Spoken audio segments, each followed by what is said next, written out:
They didn't see a proud young man walking in to buy a gift for his sister. They saw a threat. Jalen Carter had planned this for weeks. He walked into Belmont Jewelers with his chin up his hoodie, zipped neat, and a folded envelope of cash tucked into his jacket pocket. 17 years old, quiet, focused, and determined. The bracelet he had in mind wasn't extravagant, just a simple silver charm piece with a tiny butterfly. Something Aaliyah would love. This wasn't about impressing anyone. This was about his little sister.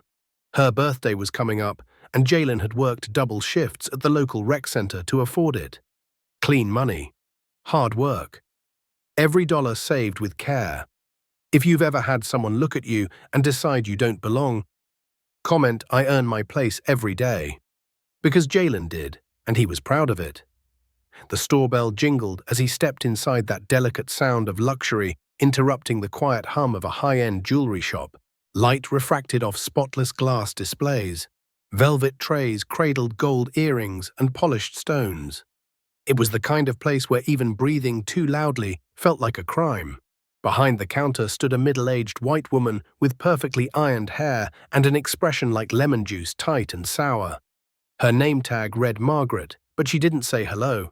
She just looked. Jalen approached the display, cautiously scanning for the bracelet he'd seen on the website. There it was, second row, center tray, silver charm glinting under the lights.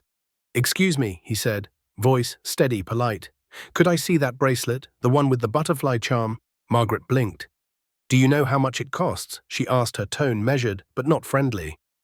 Jalen nodded. "Yes, ma'am. I've got it right here." He unfolded the envelope, slightly showing the bills inside. Crisp 20s and 10s, counted 3 times that morning. Margaret didn't reach for the bracelet. Instead, she looked him over, shoes, hoodie, skin. Then she stepped back, picked up a cloth, and began polishing a tray that was already spotless. "Are you buying it for someone?" she asked without looking at him. "My sister," Jalen replied. "It's her birthday." Margaret let out a soft chuckle. "Must be a very lucky sister." Jalen felt the tension in his shoulders, subtle but sharp. He wasn't sure if it was sarcasm or something else. Still, he stayed calm. "Could I see it?" he repeated. With a sigh, Margaret reached beneath the glass and retrieved the bracelet. She placed it gently on a velvet mat in front of him, but didn't step back. Jalen leaned in, admiring the detail, the butterfly wings curled, just like the one on Aaliyah's favorite coloring book. He smiled. Then, as he reached forward to look closer, his wrist brushed the edge of the tray. A small display box, empty, wobbled and tumbled to the floor with a soft clack. It didn't break. Nothing did, but the sound echoed. Margaret's head snapped up. Her voice sharpened instantly. "Hey, be careful with that, I didn't mean to," Jalen started. "Don't touch anything unless you're buying it," she snapped. "I am buying it," he said, holding his ground. She narrowed her eyes, with what Jalen's heart skipped. "I told you I've got the money right here." She stared, cold, calculating. Then she stepped back, picked up her phone and dialed. "Yes," she said slowly, "this is Belmont Jewelers. I have a suspicious individual in the store. Young black male, hoodie, fidgety, might be trying to steal something." Jalen froze. The entire world tilted. "I'm not stealing," he said louder this time. Margaret turned her back to him. "No," she continued into the phone. He knocked something over. "Yes, please send someone right away." She hung up. Jalen stood there, still, his hands at his sides, the envelope of cash clenched in one fist like a lifeline. He had come here for a gift. Now he was being treated like a criminal. Margaret didn't say another word to him. She simply walked to the far end of the counter and stood there with her arms folded, eyes locked on Jalen like he was a ticking bomb rather than a 17-year-old kid with money in his hand and love in his heart. Jalen's throat felt tight. Not from fear, at least not the kind you scream about. It was a quieter fear, the kind that creeps in when you realize someone has already made up their mind about you. No matter what you say, no matter what you do. He didn't move. He didn't speak, because anything he did now would become a weapon they'd say he held. He stared down at the bracelet still lying on the velvet mat. The same bracelet that had once meant joy, now sitting like evidence in a case built out of prejudice. The silence stretched until it became suffocating. Then the door opened. 2 uniformed officers stepped into the shop. One tall and broad mid-40s with the tired gait of someone who had seen too much and learned too little. The other was younger eyes, sharper, moving fast behind his partner. They spotted Jalen immediately. "Step away from the counter," the older officer ordered. "I didn't take anything," Jalen said quickly, his voice clear but quiet. "Step away from the counter." Jalen did, slowly, deliberately. He raised his hands slightly, just enough to make sure they were visible. Margaret was already speaking over him. "That's him." He knocked over one of the displays, then tried to say he had the money. "I asked him to leave, but he refused." "She didn't ask me to leave," Jalen said. "I just wanted to buy the bracelet." The younger officer moved closer, hand on his belt. "Do you have any ID?" he asked. "Yes," Jalen said, reaching, then stopping. "It's in my wallet, back pocket." The officer nodded, slowly. Jalen complied, pulling out his wallet like it was made of glass. He handed over his school ID. "Jalen Carter," the officer read. "Student, senior at Westview High." Jalen added, still calm, "Honor roll." The older officer raised an eyebrow. "You here with anyone?" "No, sir. Why, I saved up money to buy my little sister a birthday gift." "That's all," Margaret scoffed. "Yeah, right. Kids these days don't even know what hard work is." The words landed like a slap, but Jalen didn't flinch. The officer looked at the envelope still on the counter, neat stacks of bills visible to anyone with eyes that cared to see. "This the money?" "Yes, sir. And what did you try to buy?" Jalen pointed to the bracelet. "That, the one she hasn't even put back in the case yet." The officers exchanged a look, but Margaret jumped in. "Why is this taking so long? He obviously doesn't belong here. Look at how he's dressed. Look at his attitude." The younger officer frowned slightly, but the older one didn't seem moved. He turned to Jalen again. "Do your parents know where you are?" "My mother does," Jalen replied. "Would you like me to call her?"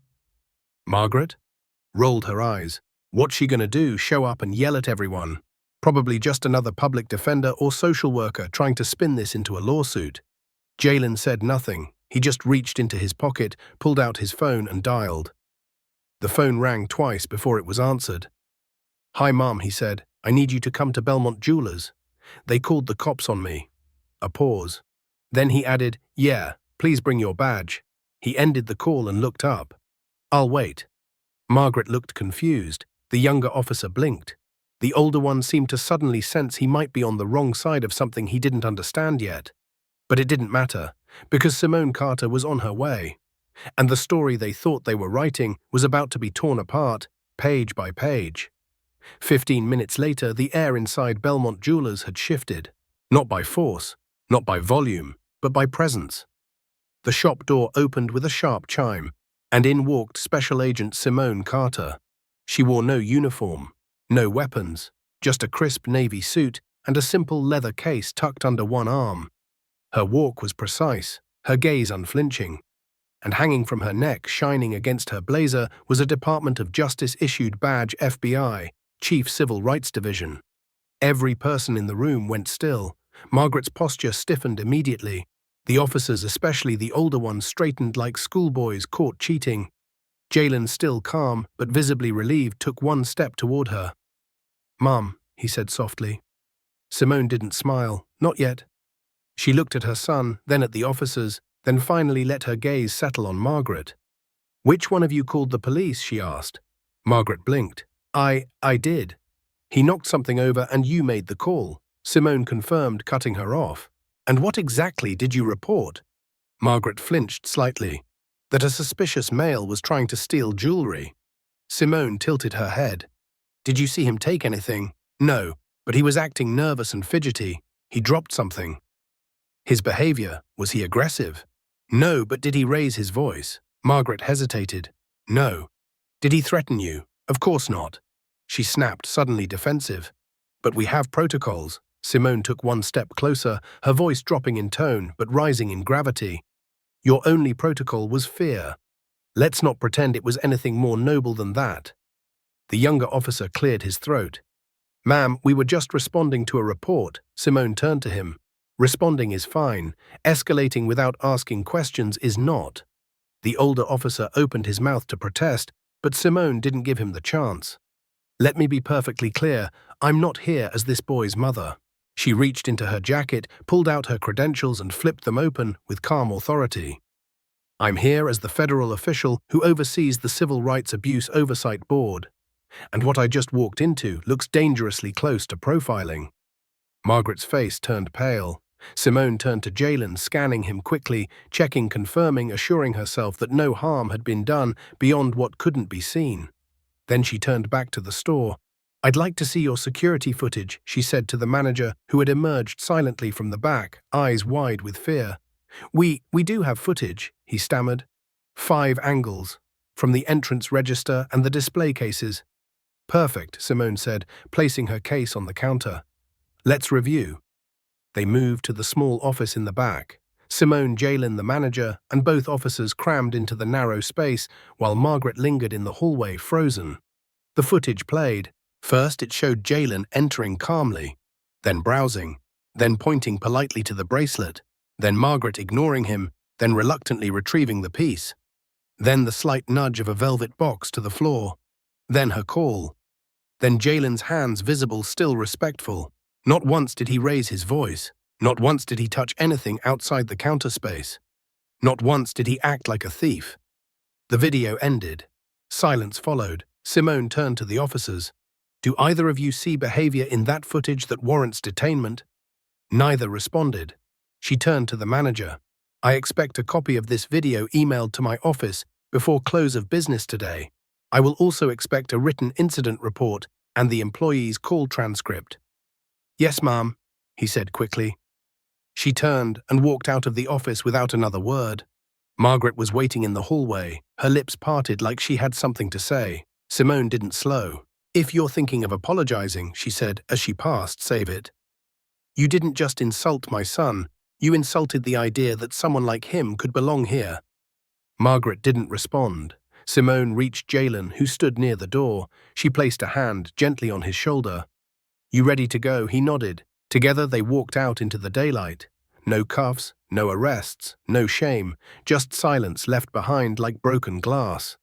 But Simone wasn't done, because this wasn't just about her son. This was about every kid who wouldn't have someone like her to walk through the door next time. The sun was still high in the sky when they stepped outside, but for Jalen everything felt dimmer, muted by the weight of what had just unfolded. He didn't speak right away. Neither did Simone. The silence between them wasn't empty. It was full, tense, complicated. Simone unlocked the SUV with a soft chirp and waited until they were both seated before turning the ignition. The hum of the engine filled the space, but Jalen's thoughts were louder. I didn't even do anything, he finally said, his voice quiet. And they still looked at me like I was dangerous. Simone didn't look at him. She stared out the windshield. I know, she said. They didn't even ask questions. They just came in ready to treat me like a suspect. Simone nodded slowly, because in their eyes you were never a customer. You were a story they've seen too many times, and none of those stories ended with someone like you walking away innocent. Jalen swallowed hard. I was polite. I had the money. I showed it to her. You did everything right, she said, turning to him now. And still they decided you didn't belong. There was a pause, thick and bitter. Jalen clenched his fists on his lap. If you hadn't come. His voice trailed off. He didn't need to finish the sentence. Simone reached over, gently placing a hand on his. I did come. He nodded, but the ache didn't leave his chest. Does it ever get better? He asked. She looked at him, really looked at him, and what she wanted to say was yes, that the world was learning, that people were changing, that the weight he carried would someday lift. But that would have been a lie. So instead she said the only thing that mattered, we make it better. Back home, Jalen sat on the edge of his bed, scrolling through his messages. His phone buzzed non-stop, friends checking in, classmates sending half-formed sentences like, Dude, what happened? You okay? Was that really you? He didn't answer. He didn't have the energy to explain. The envelope of cash still sat on his desk, untouched, folded, clean. The bracelet he had wanted to buy remained behind glass in a store that had treated him like a threat. He stared at that envelope and felt a strange hollowness. Not anger, not fear, just disappointment. A crack in the belief that doing everything right could keep him safe. There was a knock at the door. Simone stepped in, holding something small in her hand. I picked it up, she said gently. She held out a velvet box. Jalen looked up, confused. Inside was the butterfly charm bracelet. Not from Belmont, she added quickly. I went across town, found the same one. He took it slowly, running his fingers over the delicate silver wings.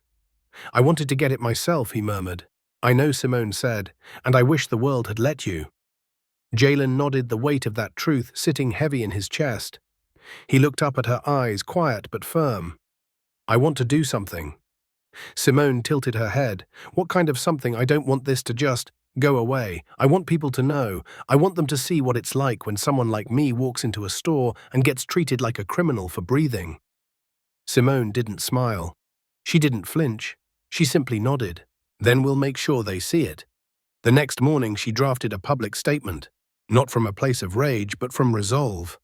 It began, "My name is Simone Carter. I am the director of the FBI's Civil Rights Division. But more importantly, I am the mother of a 17-year-old boy who was profiled, detained, and humiliated for trying to buy a gift for his little sister." By noon, her message had been shared thousands of times. By sundown, it had reached national news.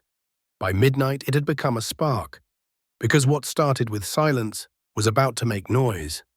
By sunrise the next day, Simone's words had lit a fire. News anchors repeated her statement on morning broadcasts with a mix of awe and outrage.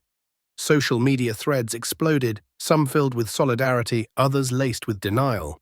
But the conversation had started, and there was no putting it back in the bottle. Across platforms, one line echoed louder than the rest. He wasn't a suspect, he was a son. Jalen sat at the kitchen table, his phone buzzing like a beehive. Messages flooded in, some supportive, some silent, others from classmates who had never spoken to him before. One said, "I never realized how different the world treats us." Another, "I'm so sorry, man. That could have been me." And then, "Thank you for not staying quiet." Jalen didn't know how to respond. He didn't feel like a hero. He felt exposed, like his worst moment had been placed under a microscope for the world to dissect. Simone noticed his silence as she poured her coffee. "You don't have to carry all of this, you know," she said gently. "I'm not," Jalen replied, eyes still on his phone. I didn't think it would blow up like this." Simone gave a small smile. "That's because you're still thinking of this as your story." He looked up. "It's not just yours anymore," she said. "It's everyone's. Everyone who's ever been followed in a store, pulled over for no reason, treated like they were guilty just for existing." He nodded slowly, the truth of it sinking in. Later that day, they received a formal email from Belmont's corporate office. An apology carefully worded, legally scrubbed, sterile. It didn't mention race. It didn't mention Jalen. Just an unfortunate misunderstanding. Simone stared at the screen, then deleted it. Instead, she called her contact at the local news station. "You want an exclusive?" she said. "We're ready." That evening, they sat on camera, mother and son. No scripts, no spin. The reporter began, "Jalen, what would you like people to know about that moment in the store?" Jalen took a breath. "That it wasn't new," he said. "Not for me, not for kids who look like me." He paused, but what was new was that someone powerful walked in and told them they were wrong, and the cameras were rolling. Simone watched him with quiet pride. He didn't flinch, he didn't soften the edges. And when the reporter turned to her asking what she hoped would come from all this, Simone's answer was simple: consequences and change. The ripple effects began immediately. The store manager at Belmont Jewelers was placed on leave. Margaret's name trended nationally for all the wrong reasons. Community organizers launched campaigns to train retail staff on racial bias. Law enforcement agencies began internal reviews of response protocols. Even the mayor issued a statement, but none of it undid what had happened. None of it gave Jalen back that moment of dignity he'd walked in with and been forced to defend. That night, he stood in front of the mirror in his room, dressed in the same hoodie he'd worn to the store. He stared at his reflection and asked himself the question he couldn't escape. Would they have treated me the same if I were white? The answer came like a whisper, bitter and certain, no. And that hurt, but it also sharpened something inside him. A few days later, Simone received a call from the Department of Education. They wanted her help designing a pilot program for high schools' workshops about bias, respect, and civil rights. She accepted, And Jalen, he was asked to speak at the first one. He stood in a crowded auditorium, students leaning forward in their seats, and said, "I'm not here because I wanted attention. I'm here because I didn't want to disappear." The room was still. I didn't yell, I didn't steal, I didn't resist. But none of that mattered when someone had already made up their mind about me. He let the silence linger, but the next time someone decides a kid like me doesn't belong, I want them to remember this story and think twice. He stepped back, and the room rose to its feet, not out of sympathy, but out of recognition, because they didn't just see a headline anymore. They saw him. The momentum didn't slow. If anything, it picked up speed. Jalen's speech at the school event made its way online, shared and reshared with captions like, "This is what grace under pressure looks like." He spoke for all of us. The video didn't go viral because he cried. He didn't. It didn't go viral because he was angry. He wasn't. It went viral because he told the truth and did it without raising his voice. Meanwhile, Simone was invited to Washington to testify before a congressional subcommittee on retail discrimination and implicit bias in law enforcement responses. She didn't hesitate. In a chamber filled with men in suits and cameras flashing from every corner, she sat upright and said, "The only thing my son stole that day was their comfort. And for that, they tried to steal his dignity in return." The room went silent. Some shifted uncomfortably in their chairs. Others just stared. Simone didn't flinch. She laid out policy recommendations, training mandates, federal oversight guidelines. She didn't come to beg. She came with a blueprint. Back home, Jalen found himself walking different, not because the world had changed overnight, but because he had. He had learned that silence wasn't safety, that calm wasn't always enough, that the truth alone didn't set you free unless people were ready to hear it. But now they were listening. He got stopped in grocery stores, not by security, but by strangers, teachers, mothers, young kids thanking him. One older man clasped his hand and said, "You made me rethink how I see boys who look like you, and that matters." Jalen didn't always know what to say in return. Sometimes he just nodded. Sometimes he just said, "I appreciate that." But what mattered wasn't the compliments. It was the shift, the small cracks in a system that had always been too heavy, too cold, too rigid. Now it was bending, and Jalen wasn't alone anymore. Belmont Jewelers never fully recovered. Despite the apology, the workshops, the quiet PR donations to racial justice groups, their reputation had been scorched by the truth. Margaret officially resigned. No press conference, no final statement, just a footnote in a story that had already moved beyond her. Jalen didn't celebrate her fall. He didn't need her to be humiliated. He just needed her to stop holding the power to define people like him. And she had. Weeks later, Simone came home from another civil rights forum in D.C. to find Jalen at the kitchen table, sketching something in a spiral-bound notebook. "What's that?" she asked. He slid it across the table. It was the early design for a youth-led community group. A safe space for students to talk about racial bias, identity, belonging, and voice. He had called it the unseen. "I want it to be more than a club," he explained. "I want it to be a movement, so that the next kid who walks into a store like I did knows that he's not invisible." Simone felt her throat tighten, not with sorrow, but with pride. "You're doing it," she whispered. Jalen smiled. "You are too." That weekend, they hosted their first session of the Unseen at the local library. 15 teens showed up, then 25 the next week. Eventually, they had to move to the community center. Every meeting began the same way. "Tell us about a time you felt unseen." And every voice that rose, shaky, angry, hesitant, bold, became part of something larger. Not just a story. A shift, because now they weren't just being heard, they were being remembered. By late summer, the unseen had spread to 3 other high schools. What began with a sketch in Jalen's notebook had turned into a movement with real momentum.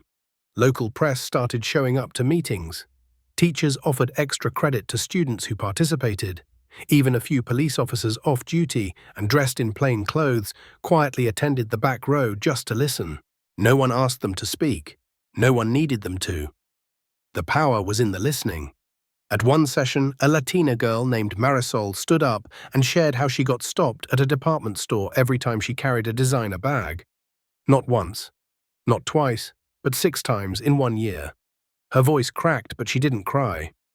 Instead, she said, they never accused me directly, but they made me feel like I didn't deserve to own nice things, like I was just borrowing someone else's life. The room was silent. Then someone clapped. Then another. Soon every hand in the room was in motion, not applauding her pain, but honoring her courage. Jalen sat in the corner quietly proud. This was exactly why he started it. Not to center himself, not to retell the day he was almost handcuffed in a jewelry store, but to create a space where others didn't have to carry their stories alone. At home, Simone watched from a quiet distance. She'd become something of a legend in the city by now. The FBI mom, some called her the woman who flipped the script. She'd been invited to speak at Harvard, at law schools, at think tanks. But her favorite invitations were from classrooms and community groups. The spaces that didn't just want to hear her speak, but wanted to change with her. One evening, she and Jalen walked through the local park after dinner, the cicadas humming in the trees above them. "You've turned pain into purpose," she said. Jalen shrugged. "I didn't want to. It just felt necessary." Simone looked at him. "That's what makes it powerful." They walked for a moment, then she added, "Do you still think about that day?" "All the time?" "Still angry?" Jalen paused. "Not as much, but I still carry it." "That's okay," she said. "Some truths don't go away. They just get lighter when we stop holding them alone." He nodded, the thought settling into his bones. That weekend, the Unseen hosted their first community forum, open to the public. Adults, teens, educators, business owners, even reporters. Jalen opened the event. He stood in front of the podium, not in a suit, not in anything fancy. Just a black hoodie and jeans. The same kind of outfit that had once made him look suspicious to someone like Margaret. He smiled and said, "We don't want revenge. We don't want pity. We just want space to exist. Without suspicion." He shared part of his story, yes, but he made space for others too. A boy who'd been mistaken for a gang member on his way to tutoring. A girl whose dad was deported while she was at soccer practice. A student who'd been handcuffed at school for mouthing off while white classmates got warnings. It wasn't a pity parade. It was a reckoning, a collection of lived truths layered over each other like stone and water and time. By the end of the night, people didn't want to leave. They lingered, talked, connected. Even a woman who had worked at Belmont Jewelers came forward quietly offering to sponsor future sessions. "We were blind," she admitted, "but you helped me open my eyes." Back at home, Simone found a letter waiting in the mailbox. It was from a woman named Elise Grant, head of a national civil rights fund. She had seen Jalen's speech, watched Simone's congressional testimony, and she wanted to help fund the Unseen on a national scale. Simone called Jalen into the kitchen, handed him the envelope. He read it once, then again, then said nothing, just smiled, not because it was validation, but because it was possibility. Because they had turned a moment of humiliation into a platform of transformation. And now the world had to keep watching. By fall, the Unseen had become more than a movement, it had become a map. A map for how to be seen in a world that still looked away. A map for how to speak when silence felt safer. A map for how to carry truth without letting it break you. Jalen's name appeared in editorials, school newsletters, and even on a national podcast series about modern youth activism. But he still walked the same halls at Westview High, still turned in homework, still helped his sister with her math problems every Thursday night. He hadn't changed. But the way the world responded to him had. At school, teachers started checking their assumptions. Security guards nodded instead of trailing behind him. Even the principal approached Jalen one day in the cafeteria. "I watched your speech," he said softly. "We're updating our faculty training policies. I just wanted you to know. It made a difference." Jalen didn't say much in return, just a small nod, because he didn't do any of this for credit. He did it for clarity, to remind people what it costs to be judged before being known, to show that survival isn't the same as justice, and to build something that would outlast one incident, one apology, or one news cycle. Meanwhile, Simone continued working behind the scenes, meeting with policymakers, building coalitions, crafting long-term strategy. But her most important work still happened around the kitchen table. Every Sunday evening, she and Jalen sat down for what they now called the debrief. No cameras, no press. Just the two of them. One Sunday, as Jalen recounted a new, unseen chapter launching in St. Louis, Simone leaned back and smiled. "You know, she said you're changing the world without needing a badge." Jalen grinned. "I learned from the best." She raised an eyebrow. "Flattery doesn't get you out of chores." "Dang. Thought I had a chance." They laughed, a soft, tired, earned kind of laugh. It wasn't the laugh of forgetting what happened, it was the laugh of surviving it together. One night in November, Jalen received a letter. Handwritten, no return address. Inside was a folded sheet of paper with only a few sentences. "I used to work at Belmont. I wasn't there that day, but I've seen it happen before and I didn't speak up. I'm sorry I was silent. You've helped me find my voice. Thank you." There was no signature, but Jalen stared at it for a long time. It didn't erase what happened. But it proved something. People were paying attention. In December, the Unseen hosted a citywide youth summit. Over 300 teens showed up. So did local officials, parents, teachers. The mayor even gave a brief introduction, but it was Jalen who closed the event.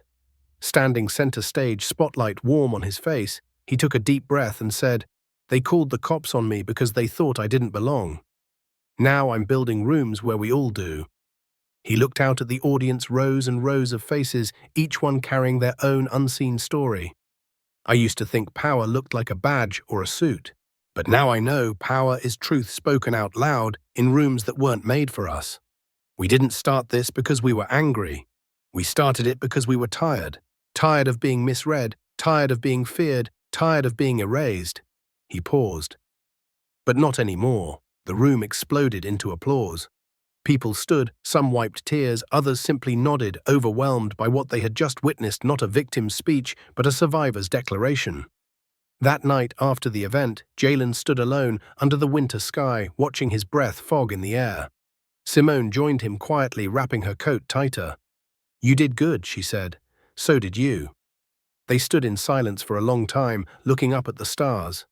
Finally, Jalen whispered, "You think it'll really change?" Simone didn't answer right away. Then, with quiet certainty, she said, "It already has." And for the first time since that day in the jewelry store, Jalen believed it. Winter settled in like a hush, blanketing the city in grey skies and slow mornings. But inside, the unseen, the energy remained electric. By now, chapters had formed in 6 cities. They weren't franchises. They weren't brands. They were beacons. Places where truth could live and be spoken aloud without fear of punishment or ridicule. Rooms where teenagers came not just to vent, but to build, to imagine futures where walking into a store didn't feel like stepping onto a battlefield. Jalen visited each one personally. He didn't arrive like a celebrity. He never wore a mic. He didn't carry a speech. He just showed up, sat down, and listened. And that was the difference. He wasn't a symbol. He was a presence. And his presence reminded others that survival could still lead to something bigger. Back at Westview, a shift had taken root that no one had expected. Teachers started reading Black authors aloud in class, not because it was February, but because students asked for it. Hall monitors and security staff went through new training programs. Even the school counselor, who once avoided any discussion of race, began hosting lunchtime open circles where kids could talk about identity, anxiety, and belonging. Jalen sat in on one of them, silently watching a younger student cry while describing how he never raised his hand in class because he was scared his accent would make people laugh. Afterward, Jalen placed a hand on his shoulder and said quietly, "You belong here. Don't let anyone make you small." The boy nodded with tears still in his eyes. Sometimes just hearing it from someone who'd been there was enough. Simone, meanwhile, had been invited to speak at a UN Youth Forum on systemic bias in public institutions. Standing before global leaders, she shared her personal journey not as a federal official, but as a mother who'd watched her son go from suspect to storyteller. Our sons are not born with suspicion stamped on their skin. That's something society writes onto them, line by line, glance by glance. And the only way to erase it is to tell a new story. The room erupted in applause. Not because she demanded it, but because truth doesn't need applause to be powerful. It just needs to be spoken. One evening, while preparing dinner, Simone asked Jalen, "Do you ever miss just being normal?" He paused, washing rice under the tap. Sometimes, he said, but then I think what even is normal? She smiled. Good point. I think, he added, I just miss being invisible. Before all this, Simone set the knife down. You were never invisible, she said. They just chose not to see you. He nodded slowly. That's why we made the unseen right exactly. They stood for a while in the soft noise of a simmering kitchen. Then Simone said, Your sister wants you to help her with her history project after dinner. Let me guess, Jalen smirked. She picked the civil rights movement again. She said she wanted to do it on someone real, someone she knows. Jalen blinked. Wait, me, Simone grinned. Apparently you're cooler than Martin Luther King now. Jalen laughed. That's a low bar. She's 6. Still counts. They laughed together, light and free, because even after all that had been taken from them, there was still joy to be found. At the end of that week, Jalen received an invitation from a major civil rights museum. They wanted to add the unseen to a new youth-led justice exhibit. Not as history, the curator wrote, but as the blueprint for what comes next. Jalen sat with that letter for a long time, not because he didn't feel worthy, but because he knew deep down that this wasn't about him anymore. It never really was. It was about every kid who still walked into a room and got misjudged before they spoke. It was about every story never told, every voice never believed. And now they had a platform, they had each other. They had a movement that wouldn't be silenced. And Jalen, he was just getting started. They called the cops on a boy buying a bracelet. They saw his skin, not his story. But what they didn't see, what they couldn't see, was who would walk through the door next. Not just a mother, not just an FBI chief, but a movement. Jalen Carter didn't set out to become a voice for anyone but himself. He just wanted to buy something beautiful for his sister. But the moment the world tried to erase his dignity, he chose not to disappear. He stood. He spoke. He built. And now, the unseen isn't just a response. It's a revolution. This story isn't about one bad employee or 2 officers who didn't ask questions. This story is about every moment a young person has been taught to shrink, to stay quiet, to survive instead of belong. But Jalen didn't shrink. He expanded. He took the space they tried to deny him and turned it into a platform where everyone gets seen. So now we ask you, have you ever been overlooked, misjudged, or made to feel small just for showing up? Have you ever had to prove your worth before they heard your voice? Then say it with us. Drop a comment below, I refuse to be unseen. Share this story with someone who's still afraid to speak up. Subscribe to join a growing movement of storytellers, survivors, and changemakers who are turning silence into strength. Because this story didn't end when Jalen left that store, it began. And you're part of what comes next.